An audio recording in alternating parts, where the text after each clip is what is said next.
Bonjour à toutes et bienvenue sur cette chaîne YouTube, Le Chemin des Entrepreneuses. Comme vous savez, j'adore faire des interviews de femmes exceptionnelles, incroyables et qui ont un vécu qui parle automatiquement. Donc, si aujourd'hui tu te lances dans l'entrepreneuriat, tu te poses des questions sur tout en fait et rien, si tu as des doutes sur justement le fait d'être entrepreneuse aujourd'hui, ou si même tu es déjà entrepreneuse depuis un moment puis que tu tournes en rond et puis qu'aujourd'hui tu as envie d'un bol d'oxygène, un bol d'air, alors viens nous retrouver sur cette chaîne. Abonne-toi, inscris-toi et fais-nous des commentaires, ça sera avec plaisir. Moi, c'est Samia Mekas et aujourd'hui, j'accompagne des entrepreneuses bien-être, hypersensibles, intuitives, créatives, multitâches, à lancer leur business pour avoir moins de clients et beaucoup plus de revenus et avoir le lifestyle qu'elles méritent. Et aujourd'hui, je suis avec Christine. Bonjour Christine.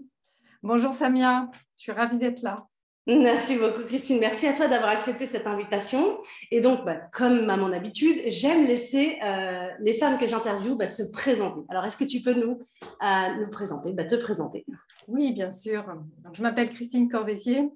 Alors, je suis amourologue et j'accompagne des femmes entrepreneurs, des femmes entrepreneuses spirituelles, sensibles et intuitives. Et je les aide à découvrir et accomplir leur mission de vie.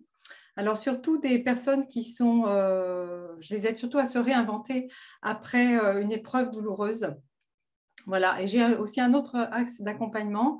J'accompagne aussi ces femmes qui sont célibataires ou qui sont en couple à s'épanouir dans leur vie amoureuse et à rencontrer l'âme sœur ou à rencontrer l'âme sœur. Voilà, pour que ça ne vienne pas interférer justement dans leur mission de vie, dans l'accomplissement de leur mission de vie. C'est intéressant ce que tu dis. Alors, du coup, je retrouve le amourologue effectivement dans la deuxième étape, puisque effectivement, c'est une histoire d'amour entre soi et soi d'abord, et puis après avec les autres, c'est ça? Si j'ai bien compris, dans ta Oui, deuxième parce qu'en fait, présentation. le pilier pour s'épanouir et s'accomplir dans la vie, le pilier, c'est l'amour de soi, c'est être en amour Mmh, avec soi. Donc, ça mmh. commence par ça. Et l'amourologue, il guide les personnes et il leur apprend à s'aimer elles-mêmes en Mmh. premier lieu. C'est tellement beau, tu sais, quand on parle, déjà, je me baigne dedans. Parce que quand on se retrouve, et quand on se retrouve soi, hein, bien sûr, hein, c'est pas quand on trouve l'amour à l'extérieur, c'est vraiment quand on se retrouve, se reconnaître à soi, il y a quelque chose de magique qui se passe, et finalement, on est dans un être, dans un bien-être, en fait, qui fait tellement de bien. Donc, merci beaucoup. Et je suppose, Christine, comme beaucoup de femmes, tu n'en es pas arrivée là comme ça un matin. Qu'est-ce qui s'est passé dans ta vie? Est-ce que tu veux bien nous raconter un petit peu? Oui, alors moi, j'ai toujours été indépendante. Professionnellement, j'ai dû être salariée dans ma vie pendant quelques mois. Donc, j'ai 60 ans aujourd'hui. Et Mmh. donc, ce métier que je fais aujourd'hui, dans la thérapie, l'accompagnement, le coaching, c'est une reconversion que j'ai fait vers l'âge de 42 ans. Et donc, ça fait 16 ans que je pratique dans ce domaine. Voilà. Qu'est-ce que tu Juste, as je envie de te coupe un savoir? petit peu, Christine, si tu me le permets. Moi, j'adore ce que tu dis parce que tu as fait une reconversion à 42 ans et c'est génial. J'adore ce que tu dis parce que beaucoup de femmes aujourd'hui se posent des questions justement de faire la reconversion professionnelle. Est-ce que c'est risqué, pas risqué? Bref, il y a énormément de questions. Et la question de l'âge m'énerve.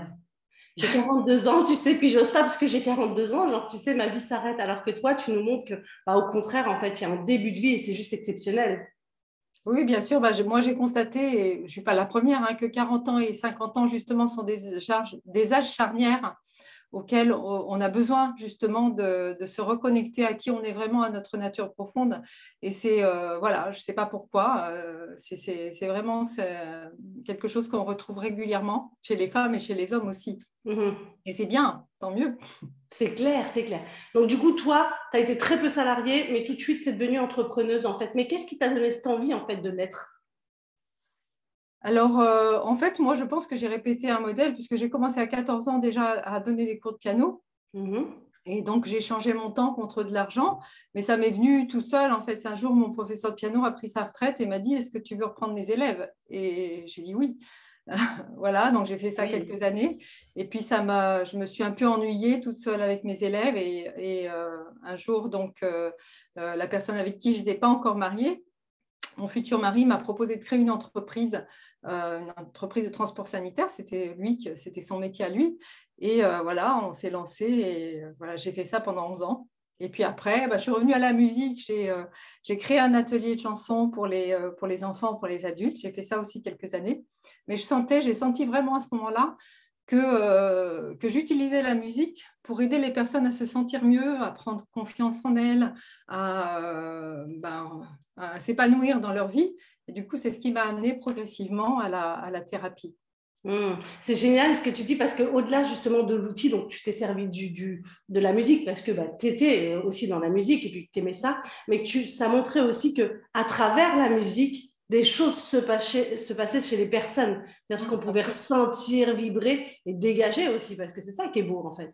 Très souvent, on utilise des outils en se disant que c'est l'outil qui va faire ça, mais en fait, c'est pas vraiment ça. C'est aussi ce que ça dégage chez soi. C'est bien ça, Christine? Ben oui, en fait, la musique, c'est pas le seul, mais c'est un formidable médiateur émotionnel, comme tous les arts d'ailleurs. Ça permet de laisser exprimer l'émotion qu'on a en nous, qui a été refoulée, et c'est libérateur. Ouais, c'est tellement beau ce que tu partages. Merci Christine. Et du coup, qu'est-ce qui s'est passé alors après donc la musique qu'est-ce qui s'est passé pour que tu deviennes finalement thérapeute? Écoute, on en vient d'en parler à l'instant. J'ai fait un stage avec Antoine Féliciadis, un monsieur qui a écrit un livre, Va au bout de tes rêves. Et ce stage, vraiment, moi, ça a changé profondément ma vie et m'a propulsée vers ce qu'on appelle la mission de vie. Depuis ce temps-là, même si ça avait commencé un petit peu avant, j'ai toujours été en quête de qui j'étais vraiment, de ma nature profonde et pouvoir le manifester et l'exprimer dans ma vie, dans tout ce que je fais dans ma vie. Donc aujourd'hui, c'est vraiment ma préoccupation. C'est génial. Quand tu as été à ce stage, parce que moi, ça me parle énormément, bien évidemment, mais quand tu as été à ce stage, c'est justement parce que tu étais en quête de sens, en quête de ta vie, tu avais besoin de réponses, vivre des choses. Qu'est-ce qui s'est passé? À ce moment-là, j'étais en pleine dépression, je me sentais complètement perdue. J'étais, comme on dirait, à côté de mes pompes. Voilà, j'avais besoin de retrouver vraiment un sens, mais un sens profond à ma vie, pas parce que voilà, j'avais un mari, j'avais des enfants, on gagnait bien notre vie, on avait tout ce qu'on avait, tout ce qu'on voulait, mais je sentais que c'était pas suffisant. En tout cas, c'était pas ça qui faisait que je pouvais être heureuse. J'étais vraiment en quête de ce bonheur, mais pas un bonheur superficiel, pas un bonheur artificiel, hein, un vrai bonheur lié à l'expression de qui j'étais. Merci Christine de nous partager ça parce que je trouve ça tellement profond. Tu as tout à fait raison dans le sens où effectivement, quand on sent l'appel de soi à l'intérieur de soi profondément, en fait, tu nous rappelles que c'est pas parce que tu as une famille, que tu as un chéri, que tu gagnes de l'argent que finalement tu es heureuse profondément ou tu es ancrée avec toi ou tu es bien avec toi ou tu es harmonieux. Et donc ça, c'est important parce que très souvent, il y a des femmes en fait qui culpabilisent sur le fait de se dire oui, mais j'ai tout, donc qu'est-ce qui se passe? Et qui n'osent pas justement aller sur ce chemin d'elles-mêmes, en fait. Qu'est-ce que tu pourrais leur dire à ces femmes? Écoute, de toute façon, pour moi, ça a été un chemin, mais c'est vrai qu'il faut bien le débuter, ce chemin. Mais je pense que les personnes qui t'écoutent, ton audience, sont déjà sur ce chemin. Et moi, je leur dirais vraiment de continuer déjà à se faire accompagner, à se faire accompagner personnellement, et puis aussi dans leur développement d'activité, puisque c'est nécessaire, hein, c'est pas tout à fait la même chose. Et puis surtout de cultiver cette connexion à leur âme, à leur intuition, à qui elles sont vraiment, de s'écouter, d'écouter vraiment toutes les pensées, toutes les intuitions qui viennent, d'écouter les signes extérieurs, d'observer les synchronicités, tout ce qui se passe à l'extérieur aussi pour se sentir guidé et amené quelque part, voilà, pour écouter justement cette guidance à la fois intérieure et extérieure. Merci Christine. Donc du coup, toi en tant qu'entrepreneuse, quelles sont les étapes les plus difficiles que tu as passées en fait, ou les peurs, les doutes que tu as pu rencontrer? Alors déjà moi quand j'ai commencé, quand j'ai eu mon premier cabinet dans la région lyonnaise, à la fois j'avais une maladie auto-immune, donc je ne sais pas en très très grande forme, et je venais de perdre mon père. Donc déjà rien que ça, c'était une difficulté en soi. Mais en même temps, j'avais retrouvé, à partir du moment où j'étais dans cette voie, j'avais retrouvé quelque chose qui donnait sens à ma vie. Donc j'ai eu juste à tirer le fil hein, que j'avais commencé à dérouler cette pelote de laine, donc j'avais juste à tirer ce fil-là. Et puis, j'ai fait comme tout le monde. Hein, en même temps que j'ai développé mon activité, j'étais dans mon processus de deuil. Ce n'était pas facile, mais justement, c'est justement parce que je faisais quelque chose qui donnait un sens profond à ma vie que j'ai réussi à dépasser ça et à le surmonter. Alors, il y a eu ça et j'ai eu pas mal d'épreuves. Et puis, je crois que le plus difficile, et j'en parlais souvent avec des collègues ou des consoeurs avec qui on discutait de nos difficultés. Le plus difficile, c'était d'être à l'affût du client, en fait. C'est-à-dire quand le téléphone ne sonnait pas, parce qu'à l'époque, il n'y avait pas les réseaux sociaux encore, c'était le téléphone. On attendait que le téléphone sonne. Et quand il ne sonnait pas, quand il n'y avait pas de rendez-vous, là, c'était la grande angoisse. Et voilà, je pense que ça, c'était assez difficile d'être dans cette attente du client. Voilà. C'est énergivore, ça, hein, au niveau, parce que hier, il y avait les téléphones, aujourd'hui, on a les réseaux téléphones, il y a les emails, on a absolument tout, mais je crois aussi que l'attente reste la même. Oui. C'est-à-dire que quand on est entrepreneuse, quand on le devient, ou qu'on l'est en tout cas, mais qu'on le devient, c'est que l'idée, c'est qu'on est tout de suite entrepreneuse, client. Et donc, si, hop, ça va pas, enfin, il n'y a pas de client, en fait, il y a un lien qui ne se fait pas. Il y a le stress qui commence à monter. Il y a peut-être même un mindset qui commence à baisser parce qu'on se dit, ben non, mais je n'avais pas signé pour ça. Sauf qu'en fait, on est bien d'accord que l'entrepreneuse, ça, c'est une casquette seulement. Puis ensuite, on a toutes les casquettes pour avoir le client. Ça, c'est une finalité, le client. Il y a tout un processus pour avoir le client. Et ça, c'est important parce que, en fait, j'ai l'impression qu'on ne réalise pas. Est-ce que toi, tu avais réalisé ça ou pas du tout? Oui, je l'avais réalisé, mais moi, quand j'ai démarré, c'est vrai qu'il n'y avait pas Internet. C'était les balbutiements des sites Internet, ça commençait un petit peu, mais c'était assez isolé comme démarche.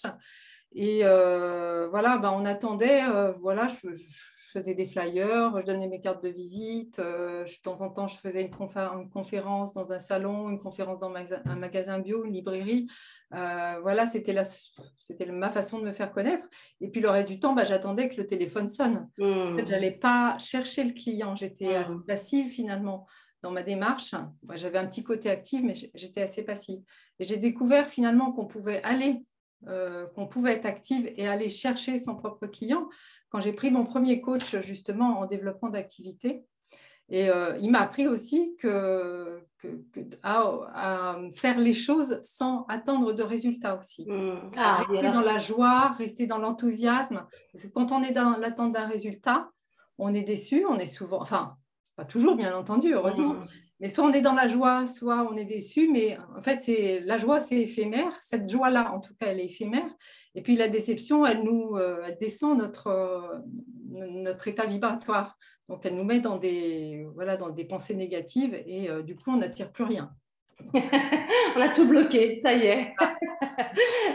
C'est vraiment intéressant ce que tu nous dis, Christine, parce que toi, tu as connu, excuse-moi, hein, j'espère que je ne te brusque pas en te disant ça, mais un petit peu, tu sais, l'ancien et puis le nouveau. Qu'est-ce que tu entends justement, toi? Comment tu le vis? Alors, je ne voudrais pas décourager certaines, mais je trouve, même si ce n'était pas si facile que ça, mais je trouve que c'était plus facile avant. Je trouve qu'avec les réseaux sociaux, c'est pas évident. Puis maintenant, il y a beaucoup de monde. Moi, quand j'ai commencé, j'ai commencé par la naturopathie. Personne ne connaissait la naturopathie. Alors ça, c'était difficile, hein, parce que même les médias n'en parlaient pas. C'est vraiment quelque chose de pas très connu. Donc, il y avait peu de naturopathes aussi. Il y en avait beaucoup qui se formaient, mais il y en avait très peu qui s'installaient. Donc, il fallait aussi du courage pour s'installer. Voilà. Donc, de toute façon, être entrepreneur, je ne vais pas dire que c'est difficile, mais c'est un défi. Pour moi, c'est vraiment une voie initiatique. C'est quelque chose qui m'a demandé d'évoluer, de changer intérieurement, même si j'avais déjà une posture d'entrepreneur, puisque je l'avais été auparavant dans ma vie. Ça m'a demandé de changer, de devenir une entrepreneuse active, en fait, créatrice de sa vie. Et ça, c'était différent pour moi. Waouh! Moi, j'adore ce que tu partages parce que c'est exactement ce que je dis aux femmes vraiment avec qui je travaille et que je coach. c'est vraiment de dire que l'entrepreneuriat, ce n'est pas juste une posture de je suis entrepreneuse, c'est aussi tout un développement de soi, toute une démarche de soi, de grandir, d'évoluer, de changer, parce que évidemment, on a un certain mindset, on a l'habitude du salariat et ainsi de suite. On arrive sur un nouvel état d'esprit où effectivement, on commence à créer et non plus atteindre pour recevoir, mais on est plutôt dans on y va, hein, on prend notre vie en main et on y va. Et je trouve donc ce que tu dis vraiment pour moi très intéressant et merci beaucoup de le partager. Christine, donc pour toi, l'entrepreneuriat, il y a eu des hauts et des bas, bien évidemment. Est-ce qu'il y a des moments où tu t'es dit « Ah, mais j'arrête, j'en peux plus ». Il y en a eu beaucoup. Il y en a eu souvent. Et il y en a encore régulièrement. Oui, parce que c'est toujours un défi. À chaque fois, il y a des nouveaux défis qui se présentent. En fait, ça ne s'arrête jamais. Exact. C'est vraiment un challenge de temps. Ouais. Voilà, donc oui, je me suis dit souvent, mais en fait, il y a quelque chose en moi qui fait que finalement, j'ai persévéré, j'ai toujours continué parce que je savais que qu'il fallait que j'en passe par là, quoi. C'était ma voie. Et puis, jamais de ma vie, je me suis vue en train de devenir salariée. J'y ai pensé de temps en temps, mais à chaque fois que j'ai cherché un boulot salarié, je n'en ai jamais trouvé. C'est marrant ce que tu partages, vraiment, c'est génial parce que y en a beaucoup qui ont vécu ça, moi en l'occurrence, hein, c'est-à-dire qu'à chaque fois que je me suis dit, bon, allez, je vais retourner à un boulot salarié, écoute, j'ai jamais été prise. Jamais. Et heureusement d'ailleurs, hein, parce que voilà, il y a plein de choses qui se sont passées entre-temps. Mais je trouve ça vraiment génial et de le dire en fait, parce qu'on a toujours, et surtout, comme tu dis, avec les réseaux aujourd'hui, tu sais, tu as toujours l'impression que tout le monde va bien, que tout se passe bien, que la vie entrepreneuriale, c'est génial, que tu voyages partout et que tu gagnes 10 000 € par mois à chaque fois. Bon, il y en a, oui, il y en a, non. Et ça ne se passe pas comme ça. Il ne faut pas oublier tout le reste du temps où tu as travaillé, justement, tu as été chercher ses clients, tu t'es créé une visibilité, toi-même, tu as grandi en fait dans ce que tu proposais, parce que c'est aussi ça, hein, c'est grandir. Au départ, on arrive avec une idée, et ensuite l'idée se fait, se crée, se forme, s'enlève, se remet, et c'est vraiment un travail finalement de couture, j'ai envie de dire, tu sais, où tu remets, tu renlèves et tout ça. Donc c'est important. Donc merci Christine de partager ça. Moi, je trouve ça cool. Est-ce que tu veux nous partager autre chose, Christine, par rapport à ton expérience, par rapport à tout ce que tu es, par rapport à tout ce que tu as vécu, par rapport à l'entrepreneuriat et aussi la femme que tu es? Parce que dans l'entrepreneuriat aujourd'hui, quand on regarde tous ceux qui sont les plus connus, ça va être des hommes en règle générale.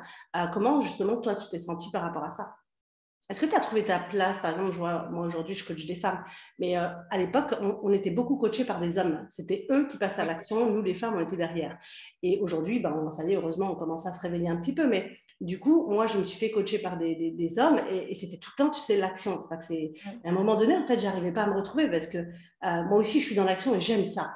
Mais il y a des moments où j'ai besoin de solitude, de ne rien faire et juste de l'introspection. Et c'est vrai que des fois, je me sentais perdue. Est-ce que toi aussi, c'était un peu comme ça?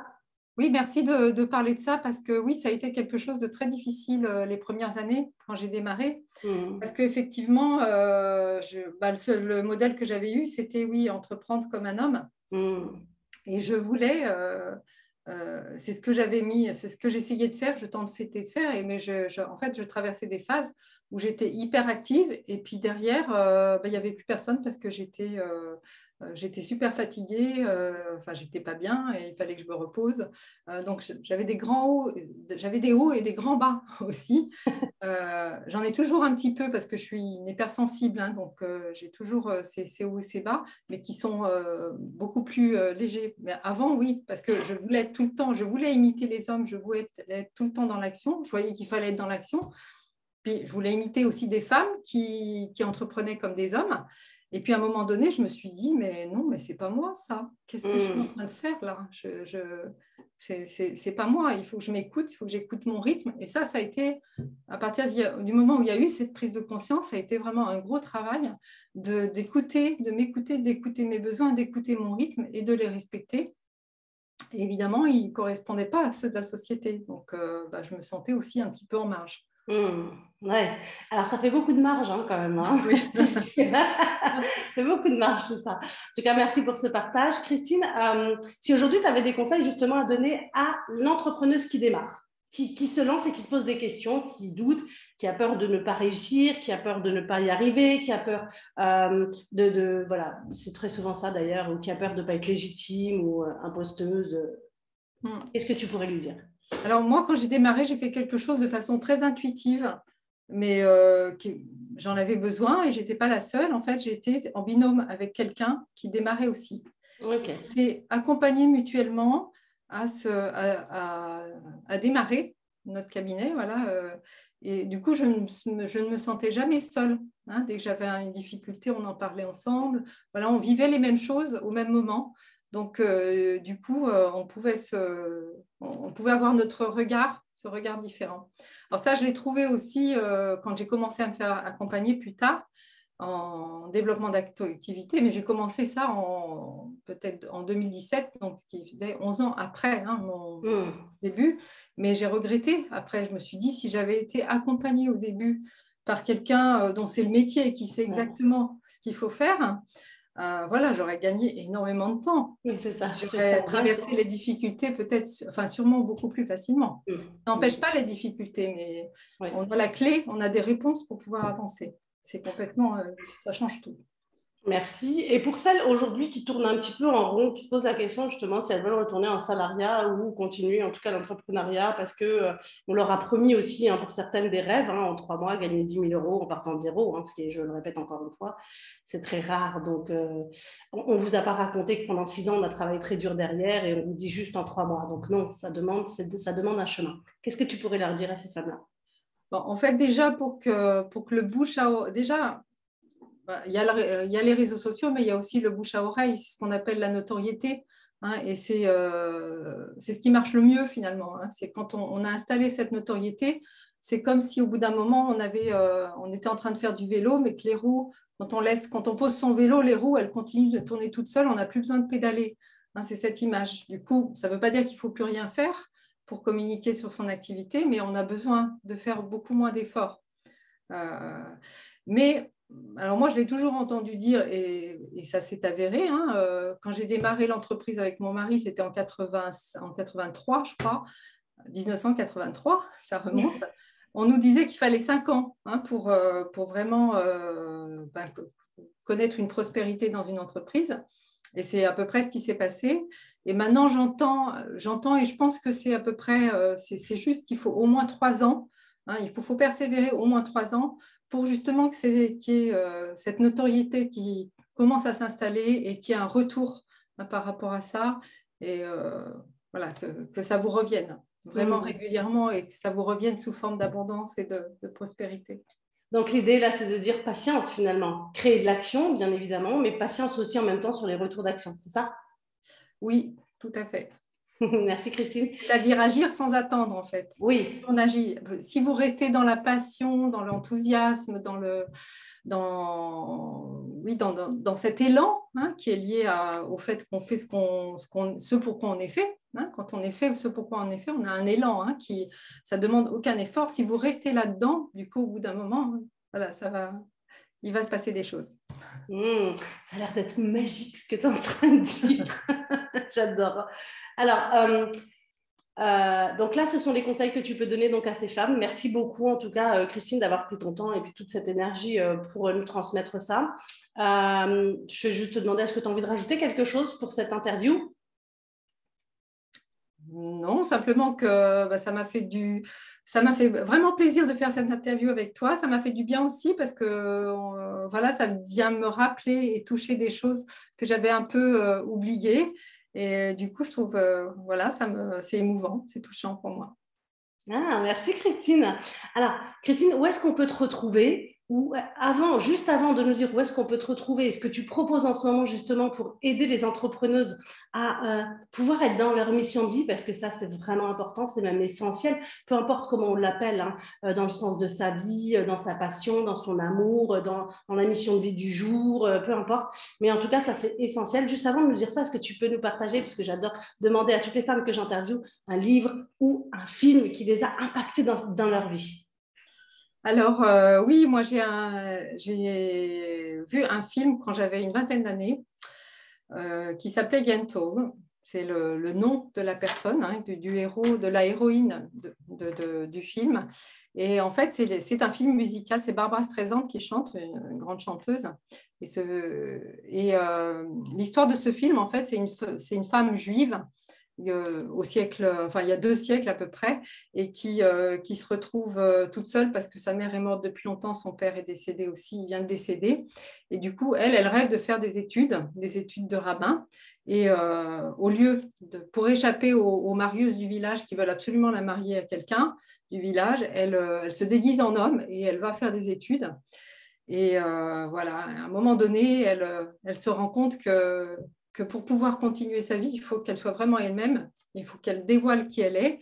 Et du coup, comme elle ne peut plus rester dans son pays, elle décide de partir aux États-Unis.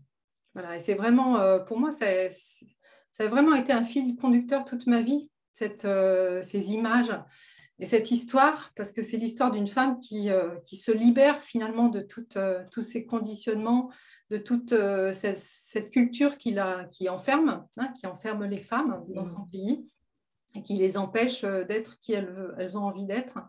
Et voilà, c'est vraiment alors c'est un film maintenant qui date, hein, mais pour moi c'était vraiment quelque chose qui m'a suivi toute ma vie et qui me suit encore. Voilà.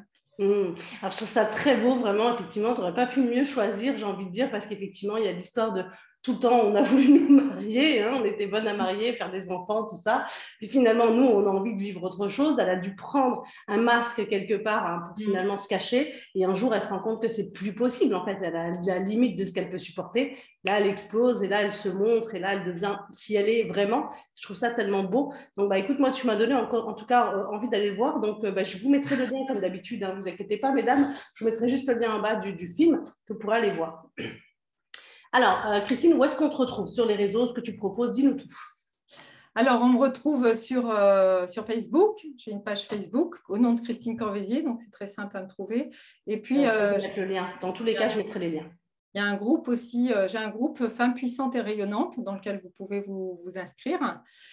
Voilà, je suis aussi sur Instagram et sur LinkedIn. Et puis là, en ce moment, je propose un atelier ce qu'on appelle un atelier de co-développement professionnel. Mais l'objectif de cet atelier, c'est vraiment d'aller booster soit votre création, soit le développement de votre entreprise. Alors, ce que ça amène comme bénéfice, cet atelier, c'est vraiment d'aller au cœur de soi. Et c'est grâce à l'intelligence collective, puisque c'est le groupe qui vous aide à aller au cœur de vous-même pour aller soit dépasser une difficulté, soit résoudre un problème, soit clarifier un projet que vous avez envie de mener. Voilà.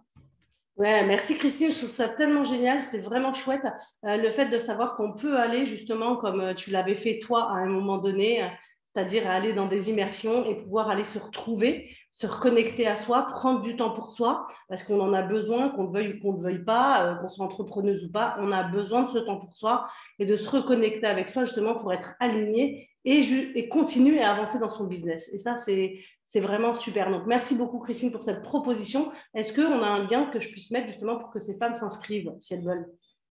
Oui, bien sûr. Le lien, d'accord, ok, super. Donc, vous retrouverez tout ça. Merci beaucoup, Christine. Merci à vous toutes de nous avoir suivis et de nous suivre encore. Et je vous dis à la semaine prochaine pour une nouvelle intervenante. À bientôt, Christine. Merci, Samia. Au revoir.